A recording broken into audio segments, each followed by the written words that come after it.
आणि बुलेटिनच्या सुरुवातीलाच एक मोठी बातमी समोर येते। मुंबई गोवा महामार्गावरती टँकरला आग लागली आहे। केमिकल वाहून नेणारा टँकर असल्याची ही प्राथमिक माहिती समोर येते।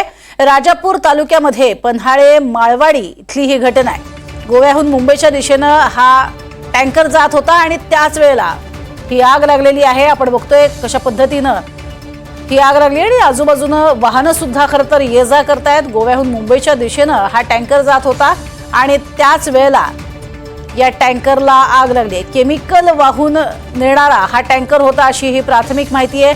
त्यामुळे आगीवरती नियंत्रण मिळवणं हे अर्थातच प्रचंड अवघड। अधिक माहिती घेऊया तर राकेश गुडेकर यांच्याकडनं। राकेश, काय सध्याचं तिथून अपडेट? थोड्या वेळापूर्वी मुंबई गोवा महामार्गावर ही घटना घडलेली आहे। हा टँकर आहे तो गोव्याहून मुंबईच्या दिशेने जात होता आणि हा टँकर केमिकल टँकर असल्याची माहिती आहे, ती प्राथमिक माहिती मिळालेली आहे। मात्र अद्याप कोणती आपत्कालीन यंत्रणा जी आहे ती या ठिकाणी दाखल झालेली नाहीये।